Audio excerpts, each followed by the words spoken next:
네, 안녕하세요. 네, 힘드시죠? 금요일 날 저녁이면 아닌가? 예? 괜찮아요? 찬양하니까 힘이 좀 나긴 하지만 이제 설교 들 때 힘드실 거예요, 그죠? 저도 지금 한 16시간째 일하고 있어가지고 저도 좀 지쳤네요. 어, 지난주에 제가 여러분들한테 말씀드렸나? 제가 같이 오늘 금요일 날은 제가 회사에서 일하는 날이어서 근데 오늘 그 복음 전하는 얘기 제가 했었죠? 네, 근데 오늘 이제 5명을 제가 다 개인적으로 다 만나고 다 같이 또 만났는데 너무 기뻤어요. 왜냐하면 지금 5명이 예수님을 믿기 바로 직전에 와 있어요. 그래서 사실은 뭐 제가 믿음이 이렇게 신앙적 경험이 적었을 때는 오늘 아마 푸시해서 영접기도 하게 했을 거예요. 근데 이제는 그렇게 안 해요. 이 사람들이 준비될 때까지 기다리는데 다음 주까지 다음 주 금요일까지 제가 매일 아침마다 이제 성경 본문을 보낼 거고 이분들이 그거 가지고 묵상할 거예요. 고민하실 거예요. 그리고 다음 주 금요일 날 만나서 같이 얘기하고 다음 주 저녁 때 저희 집에 다 초대했어요. 5분을. 그래서 같이 저녁 먹고 아마 저희 집에서 주님을 영접하는 기도를 아마 5사람이 아마 다 드릴 것 같아. 5명 중에서 최소 3명은 확실히 할 것 같고 2명도 아마 기도할 것 같아요. 놀랍죠? 회사에서. 예? 사실 지지난주에 저희 교회에서 저희 회사에서는 올해 상반기에 예수님을 믿은 5명이 회사에서 세례식을 하긴 그러니까 헌약식이라는 걸 했어요. 헌약 예배. 그래서 5명이 나와서 자기 신앙을 고백하고 사람들 앞에서 하나님께 자기 자신을 헌신하겠다고 그렇게 헌신하는 시간을 가졌었거든요. 3주 전에. 근데 또 이제 5명이 또 회심할 것 같아서 굉장히 기뻐요. 여러분 그 지난주에도 제가 주일날 여러분들 주일날 설교를 다 듣지 못했어요. 주일날 오신 목사님 이렇게 뭐 페북을 이렇게 보다가 이 그림이 나오더라고요. 누가 사진을 찍었는데 이 그림이 나와. 근데 그분 제가 모르는데 여기 이 교회 오셨더라고요. 주일날. 그래서 클릭해 보니까 유튜브로 들어가서 이렇게 봤는데 그분도 전도에 대한 얘기를 많이 하시더라고요. 여러분 우리가 그리스도인이 이 세상 사람들을 위해서 할 수 있는 최선의 일은 예수님을 알려주는 겁니다. 근데 예수님을 알려주려면 예수님에 대해서 잘 전달하는 것도 굉장히 중요하지만 그와 함께 예수를 믿고 변화된 다른 종류의 삶을 살고 있는 대안적 삶을 살고 있는 사람의 모습이나 공동체의 모습을 보여줘야 돼요. 그러니까 아무리 예수 믿는 게 좋다고 그래도 근데 그렇게 믿어서 당신들 뭐가 다른데 나랑 다른 거 별로 없잖아. 그러면 사실은 설득력을 잃죠. 아니 나는 천당 간다니까 넌 못 가고 뭐 이런 얘기하면 세상 사람들이 웃습니다. 죽고 난 다음에 보장해 주는 걸 가지고 날 지금 속이겠다고? 너희들이 구원을 받았으면 뭐가 좀 달라야 되는 거 아니야? 이렇게 물어보는 게 정상적인 사고고 저부터도 예를 들어서 지금 당장은 효력이 없지만 죽으면 효력이 있어요. 이런 건 난 안 믿을 것 같아. 제정신에 믿겠습니까? 그래서 가만 생각해 보시라고. 살아있는 동안은 별 차이가 없어요. 근데 죽으면 달라진다니까? 그 사기 같지 않아? 성경도 그렇게 얘기하고 있지 않아요. 당연히 그렇게 얘기하고 있지 않아요. 그래서 우리가 해야 될 것 중에 아주 중요한 것 중에 하나는 우리 자신의 기독교 진리를 잘 이해할 뿐 아니라 그 삶을 살아내서 내 스스로가 예수 믿는 게 너무 자랑스러워야 돼요. 너무 신나야 돼.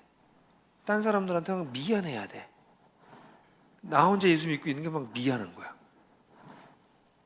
아니 이분들이 지금 이렇게 하고 마스크를 써서 그런가 전혀 반응이 없네.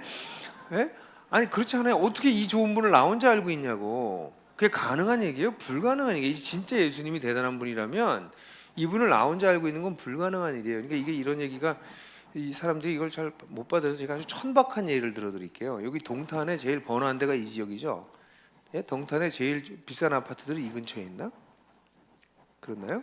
그럼 한 40평짜리 아파트면 얼마쯤이에요? 예? 안 살아봐서 모르겠다. 쯧쯧. 그 살아본 사람한테 물어볼 수는 없을까?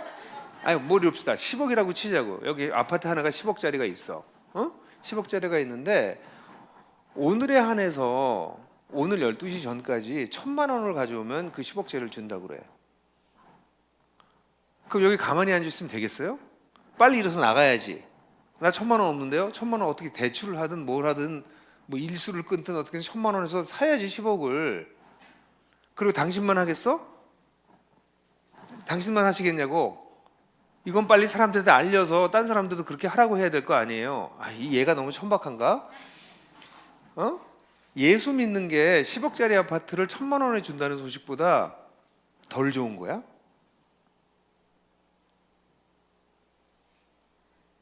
네? 예수 믿는다는 건 대단한 일이잖아요. 근데 이거를 전하지 않고 있다는 건 내가 예수를 잘 못 믿고 있는 거예요. 내가 잘 뭘 모르는 거예요. 그래서 내가 예수를 믿어서 내가 자꾸 변화되고 있어야 돼요. 예수 믿는 게 너무 자랑스럽다. 어떻게 나 같은 사람을 이렇게 부르셔서 이렇게 내가 상상할 수 없는 삶을 살게 만드시나. 그 하나님한테 감격하고 감동하고 그렇게 살아갈 때 이거를 전하지 않을 수 없는 거죠. 근데 그렇게 살아가는 사람들은 반드시 자기 혼자 그렇게 못 살거든요. 그렇게 살아가는 사람들의 공동체가 있어요. 그러니까 이렇게 얘기할 수 있어. 나는 아직 덜 변했거든. 그 내가 너한테 하나님을 잘 보여주긴 어려워. 근데 우리 사는 우리 공동체 한번 와볼래? 그리고 뭐 꼭 그렇게 말은 안 해도 우리 뭐 금요일마다 토요일마다 모이는 모임인데 한번 놀러 와볼래? 우리 오늘 우리 아는 사람들이랑 같이 피크닉 가는데 같이 안 갈래? 자꾸 친구들 데려오는 거지. 그래서 사람들 와서 보고서 아니 이런 게 가능하다고? 이거 이단 아니야? 주로 이단이 그렇게 친하거든. 요즘 또 신천지 때문에 우리가 더 힘들어졌어요. 네? 정말 이단 아니야? 이 사람들 이거 진짜야? 이런 생각이 들 정도로 거기 뭐가 있는 거지.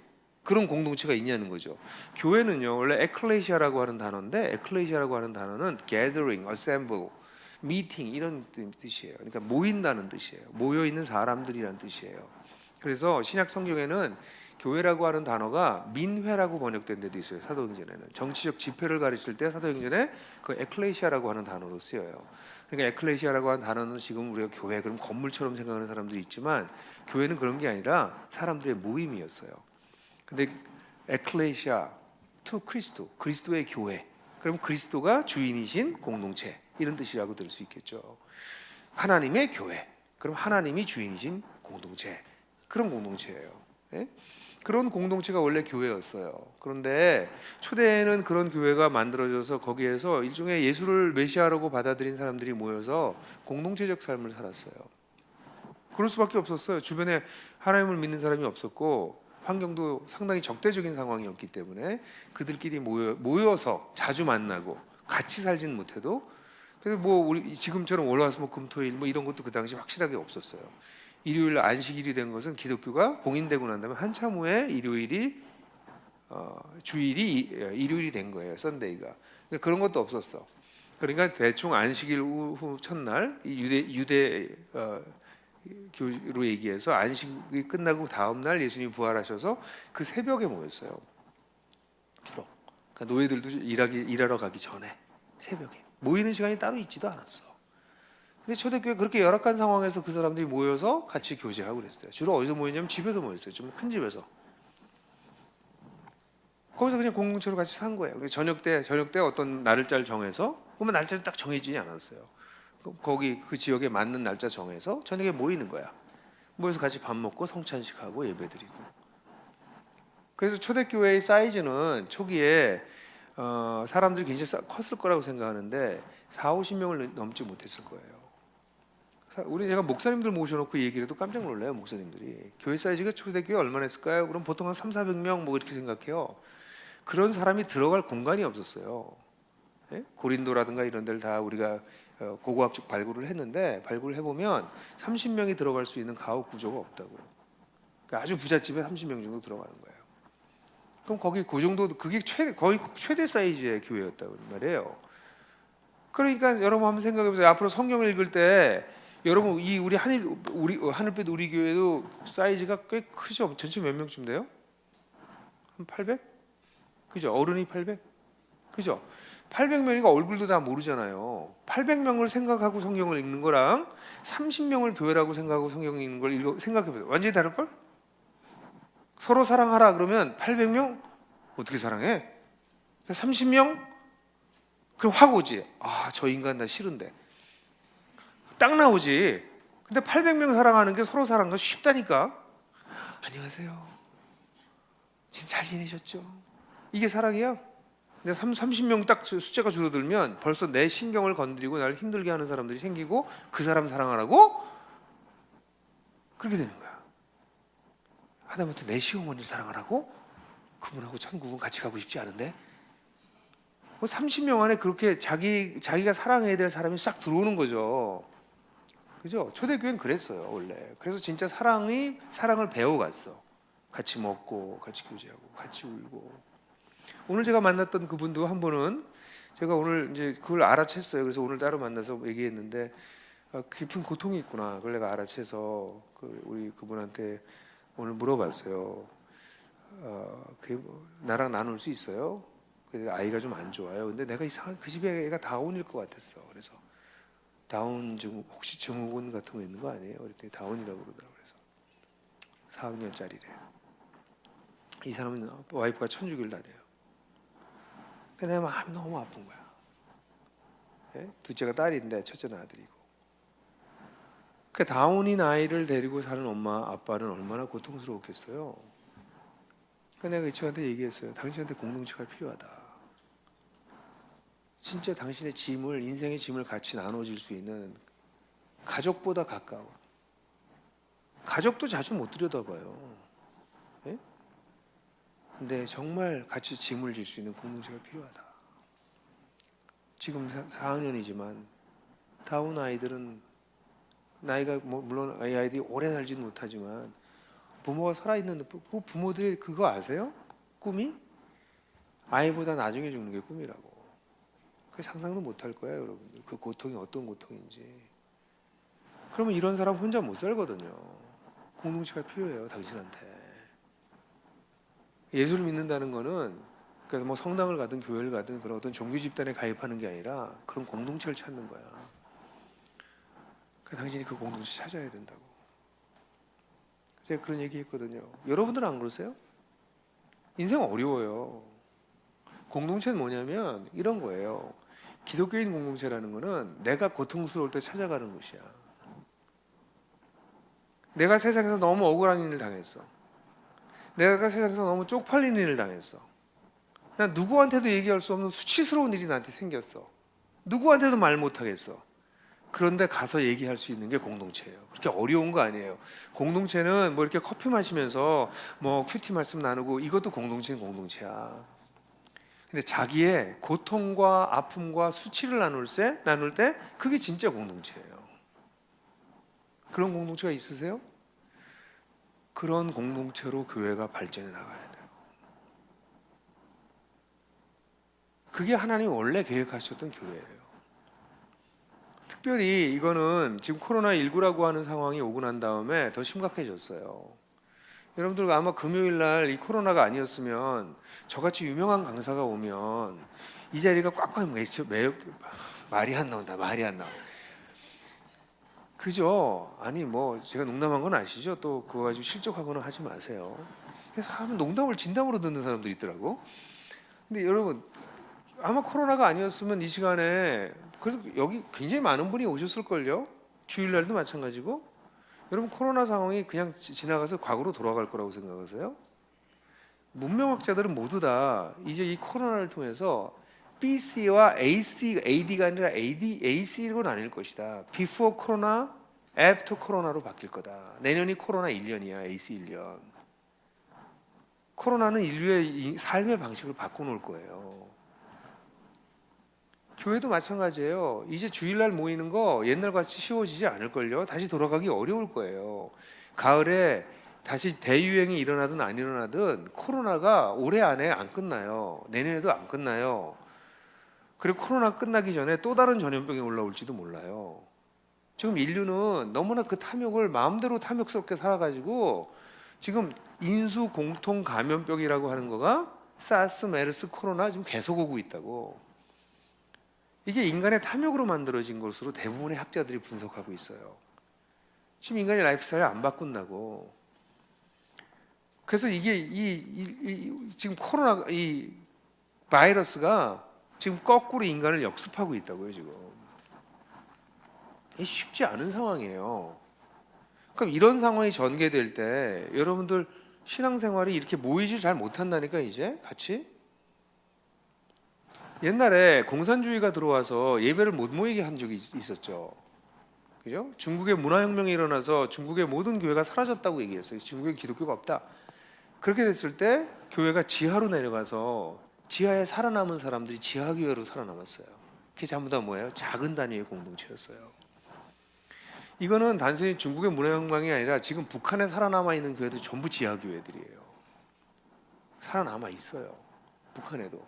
남쪽의 교회들보다 훨씬 순결한 하나님을 사랑하는 교회들이 지금 남아 있다고, 북한에. 그래서 기독교의 역사는 사실은 이런 실제 진짜 교회라고 말할 수 있는 이 작은 단위가 살아남았어요. 그러다가 상황이 좋아지면 이 사람들이 밖으로 나와서 예배당도 만들고 뭐 이렇게 하면 부와 권력과 이런 편리를 누리면서 타락하기 시작해. 그 타락해서 교회 같지 않은 교회들이 막 생겨나는 거예요. 지금 한국 교회는 그런 상황이에요. 전 세계 교회가 그런 상황이에요. 너무 부끄러워. 이게 뭐 어떻게 밖에 나가서 제가 목사라는, 내가 직업이 목사요라는 얘기를 못해요. 정말 부끄러워서. 한국의 직종 중에서 오늘 무슨 얘기하는데 손봉호 장로님이 뭐 개탄을 하시면서 한국의 정치가 신뢰도의 맨 밑바닥 집단이 정치가 집단이다. 뭐 그런 말씀은 손봉호 장로님이랑 아시죠? 무슨 세미나 때 그 말씀하셔서 제가 그냥 웃으면서, 근데 바로 그 윗 집단이 교회예요. 장로님. 세상에서 제일 못 믿는 사람들이 개신교의 신뢰도는 계속 떨어지고 있어. 우리 교회야, 남이라고 얘기하지 마세요. 그냥 한국 교회가 좀 그래요. 이런 상황 속에서 하나님은 어쩌면 이번 코로나 같은 걸 통해 가지고 교회를 새롭게 하시는지도 몰라요. 왜냐하면 이 코로나를 통해 가지고 보십시오. 지금 이제 영상으로 예배 드리시는 분들도 계시고 이제 주일날도 그럴 거예요. 근데 이제 주일날 교회 오는 것 자체가 이거 굉장히 위험해지는 거죠. 그럼 이제 영상으로 예배를 드릴 거냐? 영상 예배 드려 보셨죠? 편하지 않으세요? 이번 코로나가 오고 난 다음에 많은 그리스도인들이 말하기를 이거 생각보다 편한데? 교회 꼭 안 가도 되는 거 있잖아. 여기 신학적인 설명도 제대로 안 해주고 그냥 온라인 예배랑 그 비대면 예배랑 대면 예배를 같이 하다 보니까 사람들은 온라인 예배 되겠는데 그럼 어떻게 되겠어요? 온라인 예배 파자마 바람으로 예배 드리고 뭐 하다가 뭐 간식도 먹고 뭐 그러다가는 좀 껐다가 나중에 보지 뭐 그럴 수도 있고, 그러다가 시간 안 맞추고 뭐 오늘 저녁에 보지 뭐. 주일날 예배도 와서 졸고 주일날 예배도 제대로 안 지키는 성도들이 태반인 한국 교회가 지금 온라인 예배라고 하는 판도라가 열렸는데 어떻게 될 것 같으세요? 지금 분수령이에요. 물이 떨어지면 하나는 동쪽으로 떨어지고 하나는 왼쪽 서쪽으로 떨어진다라고 하는 게 워터쉐드, 분수령이라고. 물이 떨어지면 양쪽으로 어딘가 떨어지게 돼 있다고. 지금 워터쉐드에 있다고 한국 교회가. 그래서 진짜 하나님을 예배하고 하나님이 자기의 주인인 사람들은 그들의 신앙이 점점 더 깊어질 것이고, 그렇지 않고 문화적으로 교회를 나오고 일주일에 한 번 교회 점찍으면 나오는 사람들, 그것도 어려웠던 분들은 교회 안 나와요. 주일날 예배도 안 드려요. 그럼 어떻게 드리겠어? 생각해봐. 나라도 안 할 것 같아. 한국 교회 그리스도인 숫자는 급격하게 줄 것입니다. 저는 그렇게 예측하고 있어요. 지금 우린 그런 상황이에요. 그리고 주일날 더 심각해서 못 모이게 될지도 모르는 상황이에요. 근데 어떻게 해야 돼 그러면? 근데 만약 여러분들이 어떤 상황이 있더라도 같이 모여서 서로 격려하고 어떤 상황에서 서로 붙잡아주고 삶을 살아갈 수 있는 공동체가 있다면 좀 얘기는 달라질 수는 있겠죠. 미셔널 처치가 돼서 세상을 바꾸려고 하기 전에 어떤 위협에도 살아남을 수 있는 교회가 먼저 되셔야 돼요.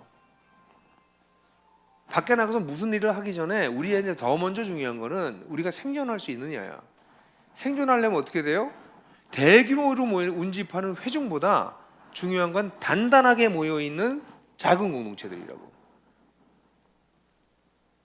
제가 교회를 개척했을 때 이게 저는 이거 뭐 길게 얘기할 수는 없어요 여러분한테. 저는 신학을 공부한 사람이고 바울의 교회론을 공부했고, 그래서 초대교회를 공부하면서 발견한 것이 이 사람들이 집에서 모이는 공동체였네. 그래서 저는 교회를 개척할 때 저희 집에서 가정교회를 시작했어요. 하나에서 시작해서 나중에 제가 교회를 5개로 분립할 때 하나의 교회가 한 100개쯤 됐어요. 100개의 교회로 18년 동안 성장했어요. 계속 뭐 하나가 2개 되고 2개가 4개가 되고 이렇게 쫙 해서 18년 동안. 그래서 한 100개 정도의 교회가 생겼어. 그래서 그 100개 정도의 교회가 5개로 나뉘어진 거예요. 예? 그걸 뭐 어느 목사님 절로 갔는데 그걸 따라갈 사람 이렇게 한 게 아니라 교회들끼리 이미 형성되어 있는 가정교회들이 공동체가 이렇게 분립돼서 나간 거예요. 그러니까 저희 교회 5개의 분립된 거는 다른 교회들하고 좀 달라요. 목사님 보고 이렇게 가는 게 아니었어요. 다 분립되고 난 다음에 그 다음에 목사님이 그 다음에 파송됐어요. 누가 올지도 몰랐어 목사님. 근데 그런 얘기 되게 긴 얘기인데 왜 그렇게 했냐면 그게 성경에서 얘기하는 교회이기 때문에 그래요. 그럼 우린 주일날 예배를 안 드리나? 주일날 예배 드리지 당연히. 불신자들이 올 수 있는 찬은이와 함께하는 예배를 하죠. 불신자들이 많이 오지. 근데 우리 늘 염두에 두는 게 뭐냐면 주일날 예배가 없어져도 살아남는 교회를 해야 된다. 어떤 상황이 올지 모른다. 우리가 사는 세상 속에서는. 근데 사실 이런 게 올 줄은 몰랐어요. 제가 그냥 그런 얘기 많이 했거든요. 우리가 주일날 예배에 못 모여도 교회는 가정교회는 없어지지 않는다. 그건 이론적으로 그렇게 생각했어요. 그리고 나는 역사를 공부한 사람이잖아요. 그럼 자기 세대에 재난을 경험하지 않는 세대는 없어요. 우리 부모님은 전쟁을 경험했어. 우리 할머니 할아버지는 일제를 경험했어. 예? 전부 다 아주 끔찍한 것들을 경험하고 역사가 흘렀는데 내 세대에는 그런 게 안 올 거라고 생각하는 건 좀 나이브한 거 아닌가? 내 세대 없었어요. 저 60년에 태어났거든. 그 뭐 광주 민주화 그 광제 사태라고 그랬어 우리 때는. 광주 민주화 항쟁을 겪었지만 그렇게 국지적인 것이 전국적인 어려움은 없었거든요. 제가 60이 됐어. 60 될 때까지 안 일어났어. 이상하네. 뭐가 생길 것 같았는데. 근데 60이 되는 애 코로나가 올 때 와 이건 보도 듣도 못한 거네. 2차 세계대전 이후에 처음 나타나는 전 세계적 현상이었거든. 그게 지금 온 거지. 그래서 이런 상황이 올 거라고 예상은 안 했어요. 그리고 특별히 이게 전염병으로 올 줄은 몰랐어요. 예상치 못하게 온 거지. 근데 나들목 네트워크의 5개의 교회는 지금 그렇게 다 가정교회로 분사되어 있기 때문에 주일날 못 모여도 그들끼리 다양한 모습으로 모이고 서포트하고 서로 붙잡아주고 있는 거죠. 물론 이게 길어지면 어떻게 될지는 좀 더 두고 봐야 되겠어요. 분명히 다른 건 확실히 달라요. 놀랍게도 헌금도 늘어요. 제가 오늘 손봉호 교수님한테도 그 얘기했는데 공동체성이 강한 교회는 위기가 오면 헌금이 늡니다. 그렇잖아. 우리 가족이 힘들어지겠다. 우리 교회가 힘들어지겠다. 그러면 조금 여유 있는 사람이 헌금 더 한다고. 그래서 실제로 저희 교회들은 헌금이 늘었어요. 5교회가 다. 그런 교회들이 간혹 있어요. 왜 있냐면 공동체니까. 지금 위기다 이런 생각이 딱 들면 여유 있는 사람들이 헌금을 더 하는 거지. 실제로. 그게 교회예요. 그런 게 진짜 교회예요. 제가 이게 말로만 하니까 여러분들이 무슨 말인지 저 도대체 무슨 소리라는 거지 저 사람이? 이런 생각할지도 모를 것 같아서 저희가 하나 찍었던 영상 하나 보여드릴게요. 한 자매가 그 사람도 이 가정교회 들어간 지 얼마 안 된 사람이에요. 그리고 그냥 교회를 늘 그냥 문화적으로 다니던 사람이었는데 그 교회를 다니면서 자기가 어떻게 변했는지에 대한 이야기를 하는 짧은 영상이니까 그 영상 한번 보시고 얘기 제가 좀 더 할게요.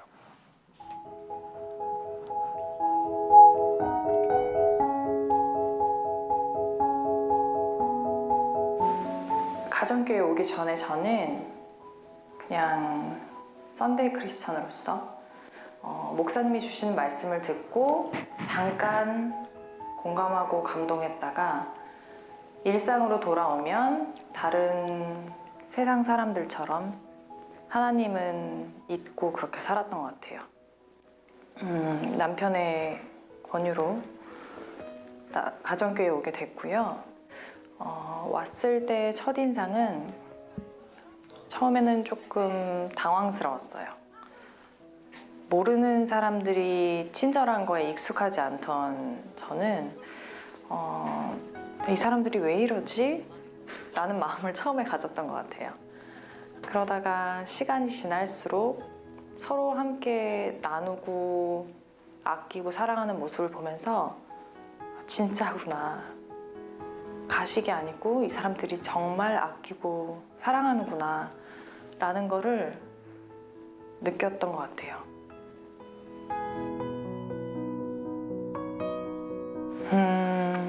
저는 가정교회 온 지 1년이 지금 조금 넘었는데요. 제가 작년에 느꼈던 가장 큰 변화는 예배의 회복이었어요. 가정교회 가서 같이 먹고 마시고 웃고 떠드는 그 시간 속에 우리는 항상 하나님을 얘기하고 하나님을 찬양하고 목사님이 주셨던 그 말씀을 가지고 같이 나누면서 그 말씀이 더욱더 깊이 들어오고 그러면서 제 삶이 좀 변화되기 시작한 것 같아요. 나 중심적이었던 삶에서 하나님을 나라를 바라보는 자녀로서의 삶을 고민하게 되고 실제로 내 삶에서 어떻게 해야 되는지 함께 고민하는 공동체가 있어서 삶이 조금씩 변하고 있는 것 같다는 느낌을 받았어요. 저희 언니와 동생은 교회를 안 다니고 있어요. 교회에 나갔다가 너무 큰 상처를 받아서 더욱더 하나님을 소개하고 진짜 하나님의 사랑을 얘기하는 게 어려운 상황에 있어요. 근데 저한테 가정교회가 생기면서 꿈꿀 수 있는 것 같아요.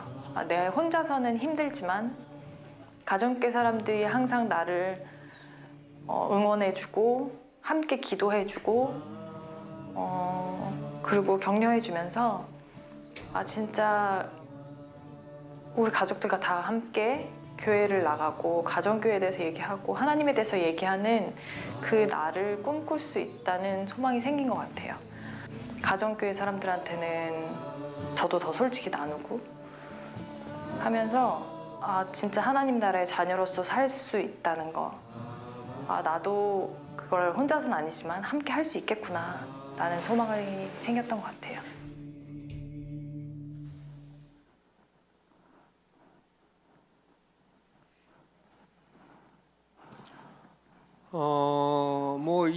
이 모임은 금요일 날이나 토요일 날 주로 해요. 그러면 저녁 때 7시쯤 모여서 밥 먹고 그리고 밤 11시, 12시까지 진행돼요. 보통 이제 11시 반에 끝내자 이렇게 약속을 서로 하는데 잘 안 끝나져요.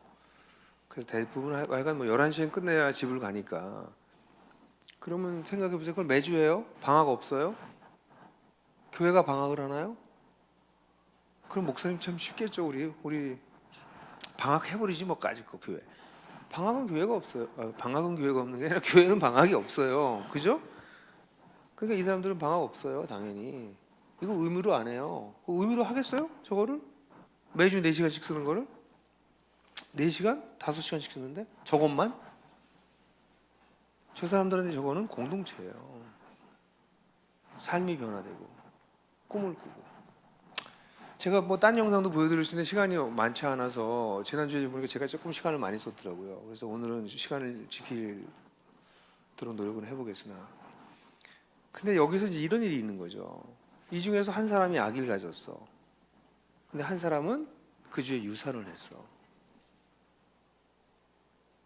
이게 실제로 일어났어. 이 가정교회에서 얼마 전에. 그럼 어떻게 해야 돼? 이거 굉장히 어려워진 상황이잖아요. 근데 이 가정교회 꽤 성숙한 가정교회거든요. 그러면 기뻐하는 건 같이 기뻐하고 슬퍼하는 건 같이 슬퍼해요. 어정쩡해서 말도 못하고 이게 미성숙한 관계인데 이 사람들 내가 놀랬어. 진짜 성숙하구나. 아기를 잃는다는 그게 얼마나 큰 고통인지 몰라요. 여자에게.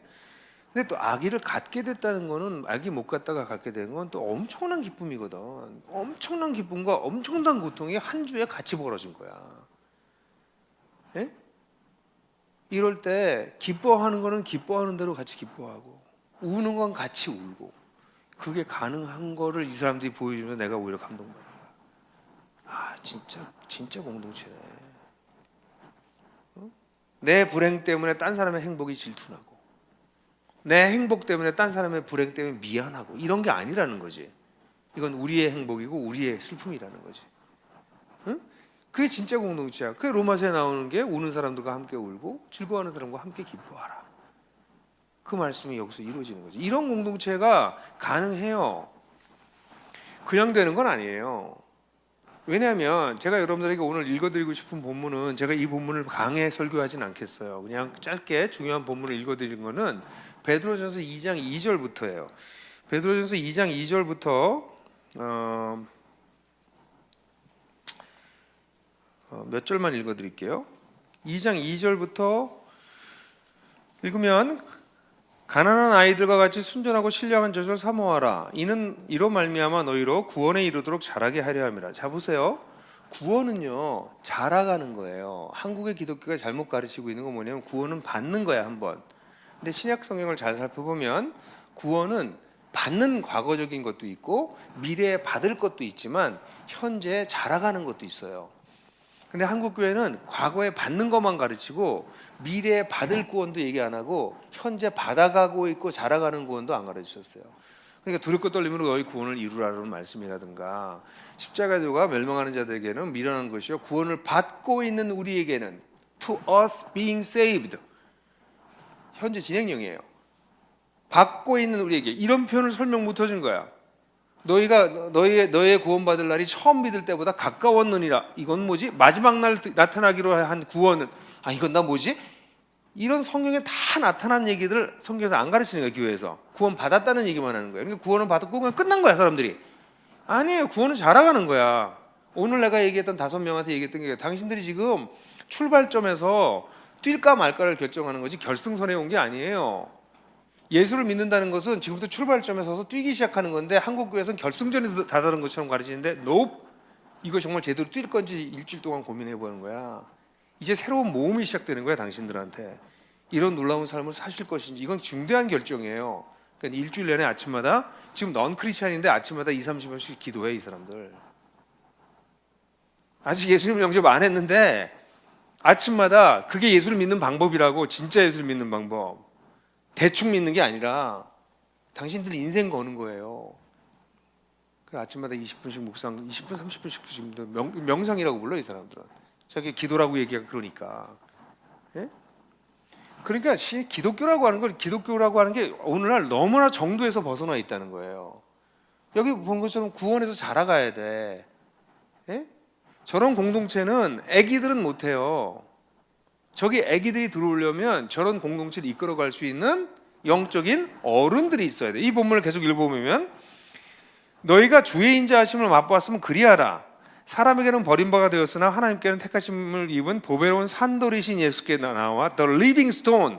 너희도 산돌같이 as a living stones 산돌들이 돼서 우리가 신령한 집으로 지어지고 예수 그리스도로 말미암아 하나님이 기쁘시게 받으실 신령한 제사를 드릴 거룩한 제사장이 될지니라. 누가? 우리가. 목사님이? 아니 우리가. 모든 성도가 거룩한 제사장까지 되도록 하는 게 성경에서 가르치고 있는 바예요. 목사만 제사장이 아니라고. 모든 성도가 다 제사장이라고요. 근데 그 사람은 제사장 신분을 가지고 있어. 우리 모두는 그리스도인이 되는 순간 우리 모두는 제사장 신분을 가져서 지성소에 들어갈 수 있어요. 히브리서로 얘기하면 휘장 가운데로 난 새롭고 산 길이 생긴 거야. 그걸로 들어갈 담력을 얻었나니. 그래서 우리가 지성소에 들어가서 예배를 드릴 수 있는 사람이 됐다는 건 뭐냐? 우리가 제사장이 되었다는 거예요. 근데 이 본문을 보면 신령한 제사를 드리는 제사장이 된 것이 그때까지 크라는 거예요. 어디서? 신령한 젖을 먹고 잘 자라서 구원에 이르러서 성장해서. 그게 여러분들 향한 하나님의 뜻이에요. 모든 성도가 그렇게 될 수 있도록 도와주는 게 저 같은 목사들이 하는 일이에요. 저희 나들목 교회는 그런 성도를 키워내려고 한 거야. 그러니까 하루아침에 안 커요. 그러나 10년 정도 크면 제사장이 돼요. 지난주에 보여줬던 여러분, 제가 보여드렸던 그 노숙인 밥집 주인장, 네? 밥집 주인장 지금 저와 같이 걸은 지 18년 됐어요. 제가 처음 만났을 때 동네 깡패 같은 사람이었어요. 근데 지금은 우리 교회 영적 지도자예요. 이 사람으로 인해서 변화된 사람이 뭐 엄청 많아. 한두 명이 아니에요. 한두 명이 아니고 10명, 20명이 아니야. 그게 하나님이 우리를 향한 뜻이에요. 그게 제사장이 된 거지, 이 사람은. 그러니까 제사장이 된 사람은 어떻게 되는 거예요? 딴 사람을 하나님께 예배 드릴 수 있도록 이끌어오는 사람이 제사장이잖아. 자기 혼자만 예배를 드리는 게 아니라 예배를 드리는 사람들을 이끌어서 하나님 앞에 예배를 드릴 수 있도록 이끌어주는 거잖아요. 그죠? 사랑하는 형제자매 여러분, 또 지금 뭐 모니터를 통해서 예배를 드리고 있는 여러분들은 피동적으로 예배를 드리는 걸 따라가는 예배자가 아니라, 그거는 초반엔 그렇게 하는 거야. 어릴 땐 그렇게 할 수밖에 없어요.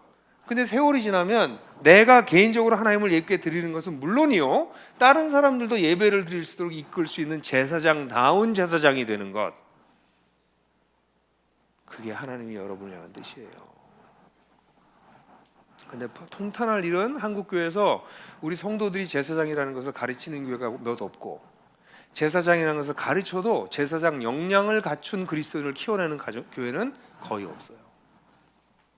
거의 없어요. 그냥 잘해야 목사님들 도와드리는, 목사님과 동역하는. 근데 성경의 그림은 그렇진 않아요. 성경은 목사님들을 돕는 사역자가 되는 게 아니라 자기 스스로가 꿈꾸고 그것을 이루어 나갈 수 있는, 오히려 우리 목사는, 우리 사역자들은 그런 꿈을 꾸고 그 꿈을 이루어 나갈 수 있도록 사람들을 이퀴핑, 준비시켜주고 서포팅, 후원해주는 역할을 하는 게 사실 목회자가 하는 일이죠. 그러니까 여러분들한테 여러분들이 이렇게 만약에 생각해 보세요. 교회가 그렇게 된다고 생각해 봐. 그러니까 우리 교회가 1,400명 정도 있다가 헤어졌는데 그 중에서 한 1,300명이 영적인 부모야. 어마무시, 뭐 그렇게까지는 아니지만, 아까 우리 목사님한테도 말씀드렸지만 130명 중에 한 40명은 나의 동역자라고 생각해. 제가 다 키운 사람이에요. 근데 그 사람들을 저는 동역자라고 생각해요. 제 제자가 아니라. 그 어떤 면에서 나보다 나아. 그거 하나씩 간증하려면 시간이 많이 걸려요. 그 얘기 다 못하겠어. 내가 좀 존경한다니까? 그 성도도 날 존경해요. 영적 아버지 같이. 그러나 나는 그 사람들 더 이상 나의 영적인 자녀나 제자로 생각하지 않아야 돼. 동역자가 됐어. 생각해 보세요. 그 사람들 일주일에 거의 20시간씩 공동체를 위해 시간을 써요. 20시간. 교회 파트타임 전도사님보다 더 많이 써요. 그게 어떻게 가능해요? 훈련과 성숙과 헌신이 돼 있으면 가능해요. 세 가지. 훈련, 성숙, 헌신. 20시간 좋은 시간 아니에요. 그 시간을 사람들을 세우는 일을 산다. 그럼 그 사람들은 세상 일을 안 하네요? 아니요. 선생님이요, 교수예요, 회사 직원이에요. 다 정상적 삶을 사요. 여러분들처럼. 어떻게 가능할까? 이 사람이 훈련받고 성숙했고 거기에 자기 자신을 헌신하니까. 그러니까 모든 사람을 하나님께서 부르셨어요. 우리는 부속품으로 부르신 게 아니야. 신령한 돌들이 돼서 신령한 돌에 미어져서 하나님의 거대한 하나님의 전을 짓고 있는 존재들이고, 그러면서 우리는 뭐 하는 사람들이냐면 모두가 신령한 제사를 드리는 제사장이 되도록 하나님께서 하셨다고. 뭐 아멘 이런 거 안 하세요, 여러분?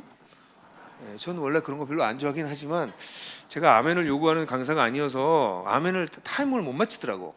그래서 사역비서한테 내가 여러 번 얘기했는데 이 휴대용 아멘기를 하나 만들어 달라. 여기다 이렇게 붙여놓고 내가 누르면 여러분이 딱 보고 그때 아멘 딱 이렇게 할 수 있게. 다시 여러분 모두가 제사장이 되도록 하나님께서 계획하셨어요. 네, 아유 참 잘 못하네. 아니, 제가 그런 걸 잘 못해요. 자, 그러면 그게 어떻게 되냐? 제가 그림만 좀 그려드릴게요. 이게 사람이 성장한다는 건요, 균형 있게 성장하는 거예요. 모든 영역에서. 그래서 그리스도 안에서 온전한 사람이 된다라는 표현이 성경에 많이 나와요. 텔레이오스라고 하는 헬라어인데, 그거는 신약 성경에 하늘에 계신 아버지가 온전하신 것처럼 너희도 온전하라, 또는 내가 그리스도에 너희를 온전케 세우려 함이라. 하나님의 말씀은 뭐뭐뭐뭐 해서 하나님의 사람으로 온전케 하며 등등, 온전케 한다는 단어마다 나오는 단어가 텔레이오스라고 하는 단어예요. 하나님 우리가 온전해지길 바래요.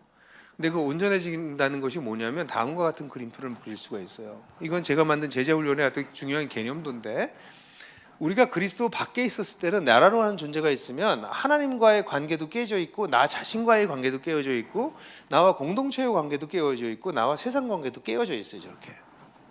그러니까 하나님이 없을 때, 예수님을 안 믿었을 때, 그러니까 하나님과 관계가 끊어져서 하나님께 기도해도 하나님이 내 기도를 듣는지 모르겠어.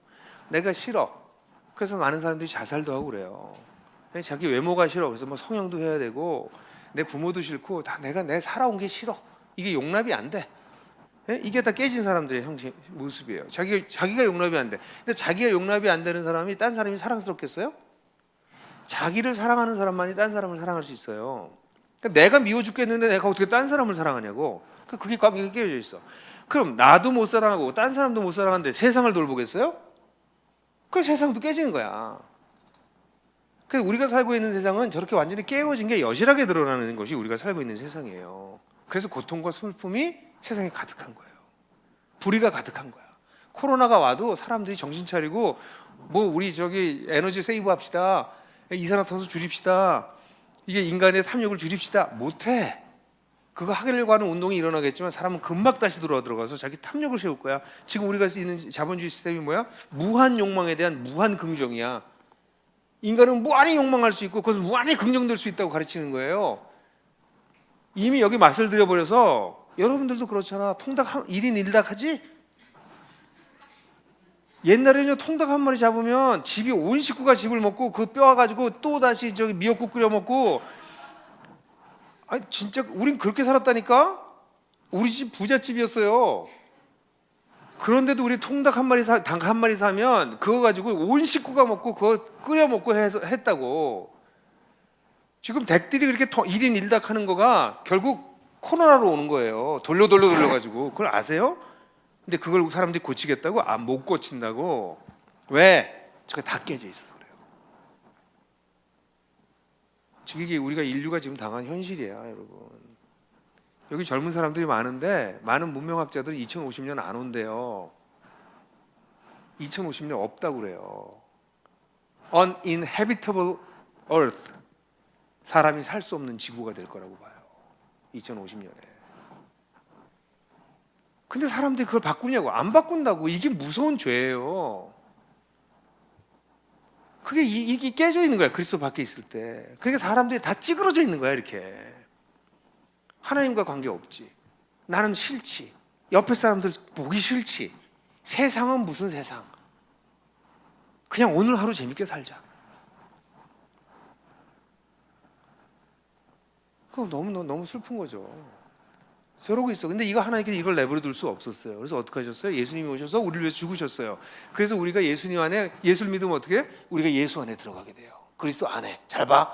그리스도 안에 들어가면 어떻게 돼요? 그 다음에 하나님과의 관계가 회복되고, 자신과의 관계가 회복되고, 공동체의 관계가 회복되고, 세상과의 관계가 회복돼요. 보셨나요? 이거 나름대로 열심히 만든 거예요. 스페셜 이펙트야. 이거 파워포인트로 만들기 쉬운 거 아니야. 다시 아까 찌그러진 거 봐봐봐. 자, 저렇게 다 깨져 있었잖아. 예? 근데 예수를 믿잖아요. 그리고 우리가 그리스도 안에 있게 되지. 기독교인에 대한 아주 중요한 성경의 표현이 뭐냐면 in Christ and Christo라고 하는 거예요. 그리스도 안이라고 하는 단어를 바울이 164번이나 썼어요. 그 세기에 따라 다르지만 하여간 2절에 한 번씩 썼다는 얘기예요. In Him, in Christ, in whom. 그게 그러니까 우리가 그리스도 안에 있게 됐다는 거예요. 그리스도 안에 있게 돼서 어떻게 돼? 그리스도를 통해서 하나님과의 관계를 맺어. Through Christ. 내 자신을 그리스도로 말미암아 내 자신을 다 보기 시작해. 공동체 under Christ. 그리스도 아래에서 공동체 삶을 해. 세상 속에 with the Christ. 그리스도와 세상 속에 들어가 살아. 이거 전치사로 다 설명돼. 그래서 결국 저걸 보세요. 내가 커. 쫙 unto Christ. 그리스도에 이르기까지 자라는 거야. 이게 기독교야.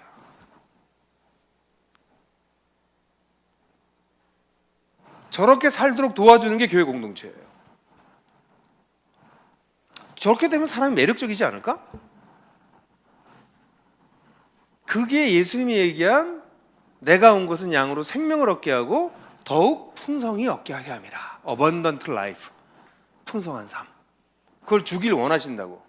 그게 어느 날 갑자기 쑥 이렇게 들어오는 게 아니라 저걸 다 배워서 성장하는 거예요. 저 부분들을. 뭐 저기에 이제 기본적인 개념들이 있어요. 하나님을 알아가고 사랑하고, 자신은 자기 부인하고 성령 충만해지고, 공동체는 형제의 도와 섬김의 형제 사랑과 섬김의 도고, 그 세상은 복음 전도와 세상 경영. 저거 하나하나 개념 다 있어요. 저 밑에 들어가서 공부할 게 되게 많아. 저거 다 합쳐서 책으로만 500페이지야. 그 하루아침. 그리고 한 번 하는 것도 아니야. 저런 거를 지금 이걸 다 쓰려고 하지 마세요. 나중에 여러분들 교회에서 하실지도 몰라요. 근데 저렇게 해서 우리가 어떻게 되는 거야? 모든 영역에서 텔레이오스, 온전해져 가는 거야. 그게 하나님이 원하요. 그게 바로 구원에서 자라가는 거예요. 그러니까 구원에서 자라가야 그래야 세상을 변화시키지. 미셔널 처치에 대한 얘기를 수많은 사람들이 하지만 이게 잘 안 되는 이유가 뭐냐면 애기들 데리고 하려니까. 구원에서 자라간 사람이 세상을 변화시킬 수 있거든요.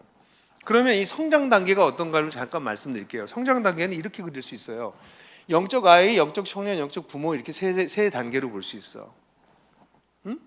사람이 성장하는데, 그러니까 저희는 찾는이라고 부르는데 찾는이가 이제 예수님을 영접하면 그걸 결신자라고 불러요. 그럼 이제 하나님 나라의 복음으로 태어난 삶이지. 그다음에 성장 초신자가 일어나. 그럼 성장 초신자는 하나님 나라 백성으로 자라가요. 영적 청년은 자립신자는 하나님 나라의 복음을 누리는 사람, 사역 준비자는 하나님 나라의 복음을 나누는 사람, 그다음에 사역자는 하나님 나라의 공동체를 세우는 사람, 지도자는 하나님 나라의 공동체를 이끄는 사람이야. 이게 하나하나의 개념이 다 있어요. 근데 이걸 제가 다 설명을 그냥 그림만 그려주는 거예요, 여러분들한테. 그럼 저기 찾는 이에서 여기 지도자까지 이렇게 쫙 내려오잖아. 영적 아이하고 영적 청년, 영적 부모 이렇게 세 단계가 있다고 볼 수 있는데 저거를 6단계로 나눈 거죠. 다시 쪼개서. 그럼 뭐 저렇게 꼭 저 단계로 성장하냐? 꼭 그렇진 않아. 초등학교, 중학교, 고등학교 뭐 이런 거랑 비슷한 거예요. 그렇지만 초등학교 6학년이 고등학교 1학년보다 나은 애들도 있잖아. 네? 그러니까 꼭 저 단계는 아니야. 저건 이제 개념적인 거예요. 성도들한테 당신들이 어디에 있는지 다음 단계에 어떻게 가야 되는지 알려주기 위한 일종의 spiritual developmental path, 영적 성장의 지도예요. 근데 이걸 보면 여러분들 어떻게 돼 있어? 이렇게 밑으로 내려가 있지. 처음에 이걸 제가 만들고 그렸을 때는 거꾸로 올라갔어요, 계단으로. 그런데 어떤 한 제 스텝 형제가 저한테 말하기를, 목사님, 영적 성장은 목사님께서 말씀하시기를 낮아지는 것이며 자기를 비우는 것이라고 말씀하셨는데 계단을 이렇게 올라가면 점점 높아지는 걸로 보입니다. 그러더라고. 그래서 야, 맞다. 뒤집어라. 그래서 뒤집은 거야. 그러니까 실제로 우리 교회에서 요쯤 오면 여기가 사역자가 목자인데 여기 하면 20시간 써요. 여기쯤 오면 한 12시간, 11시간쯤 써. 여기 자립신자 되면 8시간 써. 여기서 결신자 예수만 믿어 3시간. 주일날 교회 한 번 오면 돼. 3시간. 예? 여기만 5시간, 8시간, 12시간, 20시간. 이 위로 올라가면, 여기로 가면 그건 더 올라가. 이게 교회에 아무 일 없을 때, 성도들이 잠수 안 탈 때, 자살하려고 막 안 그럴 때, 자살하고 막 그래요. 성도들 자살 시도하고. 그러면 막 온 사람이 다 정신 다 한 사람 붙잡는 거지. 살리려고. 그래서 많이 살렸어요, 우리가. 우리 한국의 자살률이 얼마나 높은데. 왜 자기네 교회에서는 자살하는 사람이 없다고? 안 보는 거지. 안 보는 거지. 그 사람 나간 사람이 이렇게 하는 거지. 한국의 교회가 그런 거야 지금. 우리가 살려야지. 자살 금지 이런 얘기하지 말고. 어쨌든 그런 걸 해나갈 줄 아는 걸 배운 사람들이 생기는 거예요, 교회에서 점점점. 그럼 저렇게 성장해 나가는데. 찾는 이 불신자가 우리 교회에 와서 이제 이번 주에도 이제 난 기대가 되지. 금요일 날 이제 5명이 결신할지도 몰라요. 그럼 결신자가 되는 거예요. 그럼 거기서부터 시작해서 여기 영적 부모까지 되는데 넌 크리스찬, 완전 넌 크리스찬이 한 7년 정도 걸려요. 보통 10년이면 저기까지 와요. 불신자가 영적 부모가 되는데. 그러니까 나들목 교회에서 우리가 130명 정도의 목자가 있다가 우리가 헤어졌는데 그 중에서 40명 정도가 넌 크리스찬이었어, 우리 교회 올 때.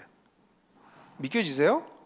목자들 가운데 130명 중에서 40명 정도가 불신자였는데 됐어요. 그들 중에 하나는 한 교회 운영위원이야. 그러니까 당회위원이야 지금. 그 중에 한 명이 아니라 한 명, 두 명은 아니다, 3명이네. 여기도 있으니까. 믿겨지세요? 10년이면 저기까지 와요. 이미 신앙을 가지고 있었던 사람들은 잘못된 오리엔테이션만 없으면 신앙을 잘못된 오리엔테이션을 가지고 있는 사람들이 많아요. 잘못된 개념을 가지고 있어. 기독교를 잘못 배웠어. 그런 사람들은 그걸 고치는 데 시간이 걸려서, 그리고 고집 피우면 안 커요. 잘못된 진리를 붙들고 있는 거지. 잘못된 습관에 매여 있는 거지. 그러면 성장하지 않아요. 그건 어쩔 수 없어. 그 사람이 진리에 순종하지 않으니까. 근데 그렇지만 않으면, 건강한 사람들은 5년이면 신앙이 어느 정도 있었던 사람은 5년에서 한 6년, 5년 정도 지나면 저기 사역직까지 와요. 그러니까 그렇게 성장할 수 있게 도와줘야 된다고, 교회가. 그래야 무슨 일이 벌어지냐면 세상을 바꿀 수 있어요. 여러분들 어제 지난주 거 기억나시나? 예, 우리 뭐 밥집도 있고 뭐 야구단도 있고 뭐 별거 다 있었잖아요. 예? 그냥 저기 제가 하는 예를 그냥 저기 구글이나 네이버에서 치시면 나와요. 리커버리 야구단이나 바하 밥집이나 치시면 자료 다 나와요. 신문 기사도 다 떴어. 뭐 별내 위스테이 별내 공동체, 그럼 별내 아파트 얘기 나올 거예요. 왜냐면 막 이사 들어갔거든. 내일 아침에 제가 10시에 거기 갈 거예요. 왜냐면 거기 이제 처음으로 아파트, 제가 아파트 얘기는 했나요? 얘기 안 했나? 살짝 했나요? 예. 그래서 우리 협동조합으로 만든 첫 번째 아파트에 한국에서. 그래서 우리 500세대인데 그 중에서 60세대가 우리 나들목 교회가 교인이 들어가요.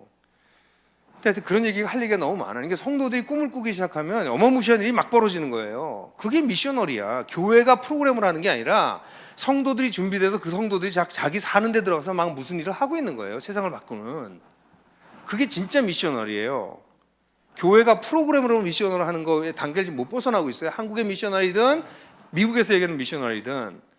근데 제가 볼 때 그걸 더 넘어가야 된다는 거야. 여기서 뭐 하는 게 아니라 성도들이 각자 삶의 터전에서 뭔가를 하고 있는 거야. 나도 그러니까 회사 들어가서 뭐 하고 있잖아. 저도 미셔널로 살고 있잖아요. 잘하는지는 못하든지 간에. 근데 그렇게 저렇게 되도록 저게 하나님의 꿈이라고. 그렇게 저렇게 되면 어떤 일이 벌어지냐면 만물을 충만케 하시는 이의 충만이다. 교회는 그리스도의 머리니, 교회는 그리스도의 몸이니 만물 안에서 만물을 충만케 하시는 이의 충만이니라. 에베소 1장 23절. 그 만물 안에서 만물을 충만케 하고 계시다고 하나님께서. 그게 교회라고. 교회는 만물을 회복시키는 존재라고. 우리가 여기 모여서 우리끼리 예배드리는 사람들이 아니라고. 그 이상이라고. 근데 그 이상을 아무나 하는 게 아니라 저렇게 영적으로 성장한 사람들이 하는 것이고, 저렇게 영적으로 성장하는데 아주 중요한 환경이 뭐냐면 아까 처음에 봤던 그런 진실한 공동체예요. 내가 나댈 수 있는 것, 나의 부끄러움을 얘기할 수 있는 것, 기도로 도움을 받을 수 있는 것. 그럼 사람들이 변하는 거죠. 안 변하는 게 이상하죠. 실제로 안 변하는 게 이상해요. 그래서 여러분들이, 저는 우리 하늘빛 우리 교회가 제가 알기로는 세워진 지가 그렇게 오래되진 않으신 것 같죠. 그죠? 몇 년 됐죠? 네? 10년. 그러니까 10년 동안 여기까지 온 거는 정말 놀라운 거예요. 제가 우리 목사님 참 존경스럽다, 제가 그런 얘기 말씀드렸어요. 이게 교회가 새로 시작돼서 10년에 이 정도까지의 교회가 이렇게 단단하게 세워지는 건 놀라운 일이야. 근데 저는 우리 하늘빛 우리 교회 같은 교회가 그 다음 단계로 트랜스포 해야 된다고 봐요. 아마 그래서 미셔널 교회라는 이런 주제를 가지고 여러분들이 이번에 모이지 않았나 싶어요. 근데 그렇게 되려면 어떻게 되냐면, 여러분들이 애기면 안 된다고. 애기는 목사님이 먹여줘야 돼. 영적 청년 정도가 되면 자기 스스로 자립하는 사람이에요. 자기가 자족할 수 있어. 완전히 자족은 하지 못해도 자기 혼자 기도도 하고 예배도 드리고 말씀도 읽고, 그래서 자기가 자기 영적으로 자기를 컨트롤할 수 있는 상태가 된 게 영적 청년이에요. 그래서 영적 청년 되면, 영적 청년의 특징은 누군가 돌보고 있어. 그게 형아들의 특징이야. 아무도 안 돌봐. 그 애야. 자기밖에 몰라. 근데 영적 청년이 되면 누군가 돌봐요. 여러분, 누군가 돌보고 있으면 영적 청년에 가까운 사람이야. 초등학생 5학년짜리도 동생 라면도 끓여주는 애가 있다고. 대학교 3학년이 돼도 엄마 손잡고서 병원 가는 애도 있어요. 그 영적인 청년이 되는 거지, 우리가. 그 영적 청년이 되고 영적 부모가 되면 어떻게 돼요? 공동체를 이끌어가는 사람이에요. 근데 저렇게 되려면, 이 세상을 변화시키려면, 미셔널 처치가 되려면 영적인 아이들을 데리고는 안 돼요. 지금 한국의 대부분의 교회는, 제가 이 하늘빛 우리 교회는 제가 진단을 안 해봐서 모르겠지만, 대부분의 한국의 교회는 성도들이 교회에 800명이 모였어요, 1000명이 모였어요, 10,000명이 모였어요. 그런데 보육원이야. 거대한 보육원이야. 그래서 목사님이 일주일에 한 번 이렇게 이유식을 만들어가지고 뿌려. 쫙. 그럼 애들은 그거 먹어. 그거밖에 안 먹어. 일주일 내내. 생각해봐. 일주일에 한 번 이유식 먹어요. 안 죽는 게 다행이지. 진짜. 그래서 겨우 버티는 거예요. 그러니까 세상 사람이랑 똑같은 거야. 매일 예수님이 뭐랬어요? 나는 생명의 떡이다. 거기서 떡이라고나 아르토스라고 하는 단어는 주식을 뜻해요. 정확하게 번역하면 생명의 밥이야. 밥이라고 번역 못한 이유는 있지. 우리 한국 사람은 밥을 주식으로 삼으면서 밥을 무시해. 이런 밥통 같은 이 밥맛 뭐 이런 거 있잖아요. 예? 넌 내 밥이다. 뭐 다간 밥은 하여간 약간 부정적으로 쓰여. 그래서 번역자들이 이 생명의 밥이라고 번역을 못하고 생명의 빵이라고 번역했어. 또는 생명의 떡이라고 번역했지. 떡은 간식이지. 그죠? 생명의 밥이라는 것은 일용할 양식을 주옵시고 할 때 나오는 그 단어예요. 아르토스가. 그러니까 예수님 뭐예요? 하루에 3번 드셔야 돼. 밥 몇 번 먹어요? 최소 2번은 먹어야 돼. 그래야 사는 거예요. 예수님이 생명의 밥이라고 그랬는데 나는 왜 생명을 못 누려? 안 먹으니까. 예수님은 매일매일 예수님 먹고 예수님 묵상하고 예수님 누리고 그래서 힘을 얻는 거예요. 사람은 한국 사람 무슨 힘으로 산다? 밥심으로 산다. 그죠? 그 한국의 그리스도는 무슨 힘으로 산다? 예수 힘으로 산다. 근데 예수를 안 먹었는데 뭐 어떡할 거야? 그럼 안 크는 거예요. 그럼 영적인 아이들만 잔뜩 있는 거야. 그래서 베이비시팅하고 있는 목사님들이 전부 베이비시팅하고 있는 거야. 똥기저귀 가려주고 코 닦아주고 밤낮 그거 하고 있는 거야. 목사님들은. 그런 교회가 무슨 세상을 변화시키냐고. 그래 밤낮 안에서 싸우지. 근데 세상에 애들은 있잖아요. 싸우고 난 다음에 금방 화해한다. 근데 교회의 영적 아이들은 싸우고 화해를 안 해 또 평생 원수가 돼. 여기 지금 10년밖에 교회가 안 됐으니까 좀 있으면 이 문제를 해결하지 않으면 점점 앙금이 쌓인 사람들이 생겨. 이렇게 딱 교회 스스로 보면 딱 지나가. 이렇게 딱 엘리베이터 타려고 그러면 딱 기다렸다가 타고 난 다음에 올라가. 서로 안 만나려고 하는 거지.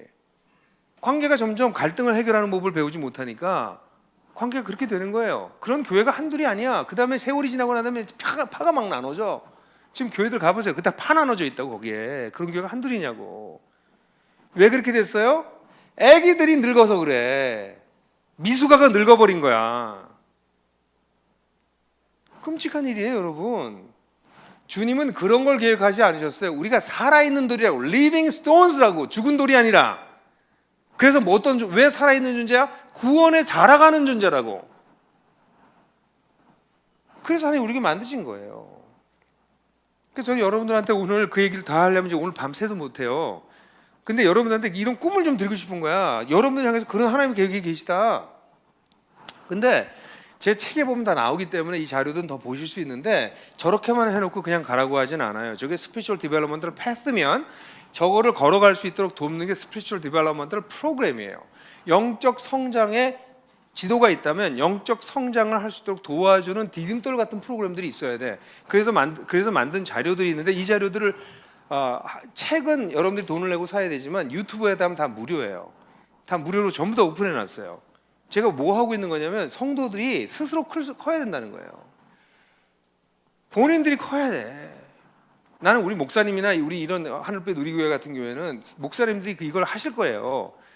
저희 프로그램을 하든 안 하든 별로 상관없어요. 영적인 청년이나 아이나 부모로 키워주는 역할을 하시려고 해서 저도 부르신 거죠. 이런 거 안 하고 성도들을 약간 생각할 줄 모르는 사람으로, 컨트롤하기 쉬운 사람으로 그렇게 그냥 유지하려고 하는 교회들도 있어요. 반지성주의 이런 걸로. 그럼 정말 안 되지. 근데 그런 교회가 너무 많으니까 지금 말도 안 되는 얘기들이 막 돌아다니는 거야, 한국 교회. 그죠? 그래서 이거를 여러분들이 이걸 잘 따라갈 수 있어요. 제가 만든 자료는 찾는 이가 결신자가 될 수 있도록 돕기 위해서 만든 책이 풍성한 삶으로의 초대예요. 그리고 하나님 나라의 도전이라고, 저 위에 건 보지 마세요. 저거는 교회 내의 프로그램인데 저건 이렇게 교회마다 다르게 할 수 있으니까 그게 중요하지 않아요. 밑에 그림만 보세요. 그래서 하나님 풍성한 삶으로의 초대, 하나님 나라의 도전, 이런 책이 복음을 전하는 책이에요. 하나님 나라의 초대 같은 경우는, 풍성한 사람의 초대는 뭐 자랑이 아니라 뭐 자랑이네. 지금 한국의 전도책으로는 1등이에요. 지금 몇 년째. 그리고 지금 너무 기쁜 거는 저 책이 2,000권이 군대 들어가기로 됐대요. 그래서 지금 군에서 저걸 사용하고 있거든요. 그래서 군에 2,000권이 들어간다고 지금 연락이 왔어요. 그 지금 지난주에 결정됐다고. 풍성한 삶을 줄 때는 굉장히 이렇게 친절하게 복음을 전하는 거라면 하나님 나라의 도전은 말 그대로 저건 하나는 초대고 하나는 도전하는 거예요. 그러니까 저희 이번에 제가 5명 한 사람도 저 2권 다 읽었어요. 다 읽고 지금 다 기독교의 복음을 다 지적으로 이해했어요. 기독교 진리가 이렇게 대단한 거니 놀라고 있어. 이런 거였어요? 그럼 내가 그걸 뛰어들어가지 말아야 될지 막 고민하고 있는 거지. 그걸 도와주는 거야. 그 결단은 그 사람이 하는 거지 내가 결단 시키는 게 아니야. 내가 푸시도 안 해요. 그건 그 사람 인생이지 내가 어떻게 푸시해서 되겠어. 자기가 뛰어들고 싶으면 뛰어드는 거지. 근데 난 간절히 기도하지. 안 그런 척하면서. 그건 당연히 인생이에요. 그래서 속으로 간절히 기도하지. 근데 그렇게 하고 난 다음에 저기 imseeker.org라고 하는 저런 데 가시면 이게 전도할 때 질문하는 질문들이 나와요. 그럼 그런 질문에 대해서 제가 답을 2, 3분 동안 짧게 한 20몇 개 질문해. 유튜브로 한 1, 2분에. 그럼 천주교랑 기독교는 개신교는 어떻게 다른가요? 뭐 이런 거 있잖아요. 술을 마시지 말라 그러나요? 예수 믿는데도 왜 고난이 있나요? 뭐 이런 거 있잖아요. 과학을 믿을 수 있나요? 진화는 어떻게 해요? 뭐 이런 것들. 그런 거 제가 간단하게 질문해 놨어요. 답을 해놨어요. 그리고 거기 보면 또 뭐 이렇게 1시간 정도 강의도 붙어 있어요. 어떤 사람은 질문이 2분만 답해주면 답이 끝나는데 어떤 사람은 강의 하나를 들어야 돼. 어떤 사람은 책 한 권 읽어야 돼. 그럼 그 밑에 책도 있어요. 비블리오그래피도. 그럼 그런 거 보셔서 쓰세요.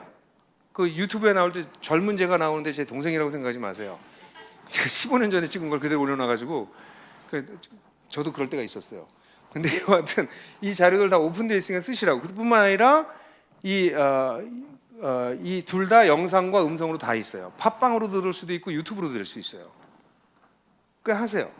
원하는 대로. 우리 직원들도 이거 다 차 타고 왔다 갔다 하면서 몇 번씩 들었대요. 지금 5명이. 그러니까 듣고 있으면 굉장히 자기 마음이 힘들다고. 쉬운 얘기가 아니거든. 인생을 도전하는 얘기니까. 이게 싹 속여가지고 야 예수 믿으면 좋아 이렇게 얘기하는 게 아니야. 그러니까 묵직하게 얘기를 듣는 거지 제대로. 이제 결단이 직접 남았겠지. 자 이렇게 하고 난 다음에 예수를 믿게 되면 회심이 일어나야 돼. 회심이 일어나면 그 다음에 하는 게 첫걸음이에요. 풍성한 삶의 첫걸음. 저거는 신앙생활할 때 맨 초기에 첫 번째 걸음을 어떻게 뛰는 걸 배우느냐가 거의 모든 걸 결정해.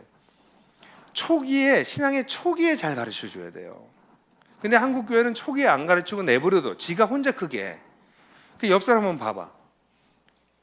잠깐 봐봐요. 잠깐만 살짝 봐봐. 좀 이상하지?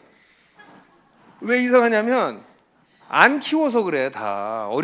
그래서 다들 약간 찌그러져서 크는 거예요. 약간. 그러면 안 돼. 생명이 태어나면 그 아이를 어릴 때 잘 보호해 줘야 돼. 그래서 이 오리엔테이션이 잘못되면 큰 문제. 나중에 고치는데 시간이 너무 많이 걸리는 거죠. 그래서 이게 하나님과 인격적 관계를 어떻게 맺는지에 대해서 가르치는 게 이 풍성한 사람의 첫걸음이에요. 이것까지만 하세요. 둘 다 인도자 반이 있어요. 그것도 인도자 반 영상을 가면 1시간짜리 3개가 다 있어. 그러니까 저걸 자기가 하고 인도하고 싶으면 인도자 반을 또 들으면 돼. 그리고 저거 다 워크북 다 있어. 그 워크북도 쓰고. 저거랑 관련된 반기에 대해서 도와주는 다른 자료들도 있어요. 그건 나중에 또 보시면 돼. 제가 뭐 지금 책 장사 하는 건 아니니까. 제 책을 사시면 저한테는 이론도 안 와요. 전부 하나복사역으로 가요. 그러니까 제가 책을 사라고 해도 괜찮아. 그건 한국교회 목사님들 돕는 일로 가는 거니까 저한테 인세가 이론도 안 와요. 어쨌든 저렇게 해서 그리스도인의 삶을 잘 살기 시작해서 기도와 말씀과 그래서 영적인 자립신자 정도가 되면 그 다음에 하는 게 풍성한 삶의 초대라는 거예요. 저건 500페이지짜리고 24시간짜리 강의라 1시간짜리 24개를 들으셔야 돼요. 저거를 우리 나들목에서는 많이 한 사람은 50회 이상 한 사람들도 있어요. 보통 리더들은 10번 이상 인도해요. 왜 그렇게 할까? 진리를 계속 들어도 자기가 내면화되는 데 시간이 걸리기 때문에.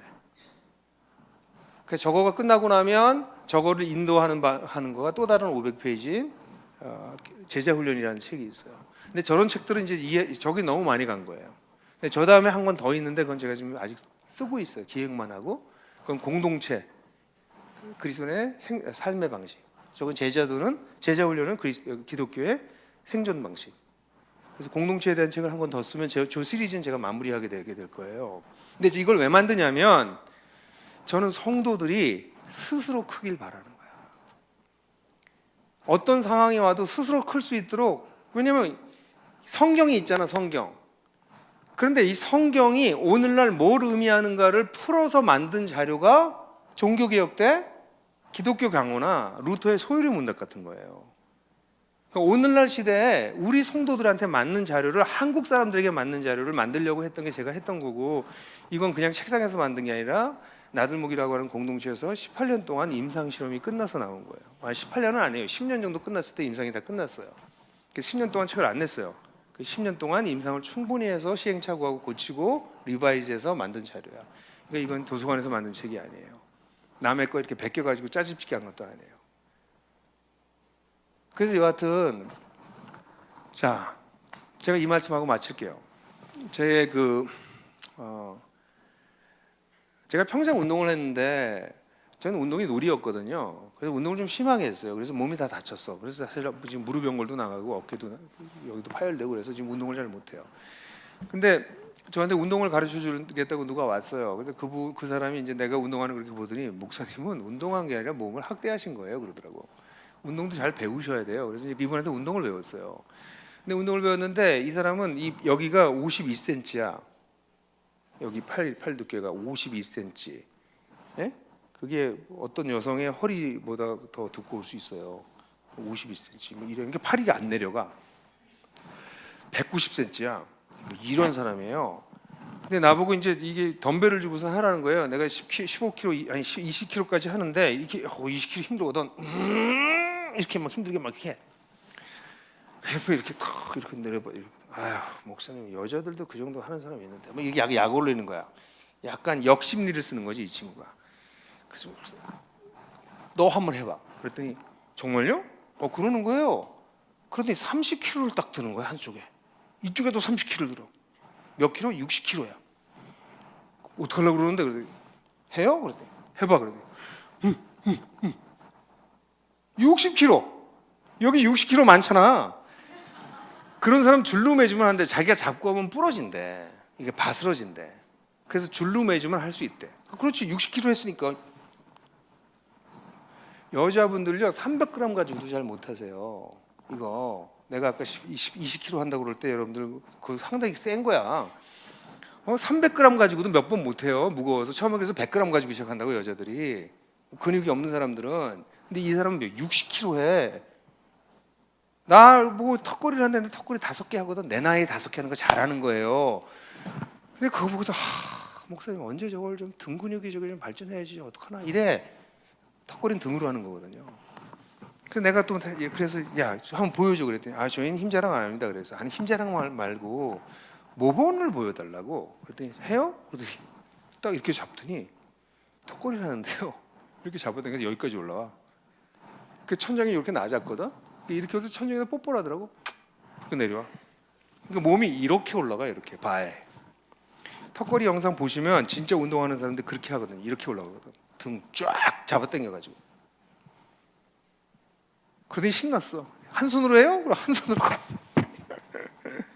제가 이 얘기를 왜 마지막에 할까? 300g 드는 사람들은 하나님 나라에 별 도움이 안 돼요.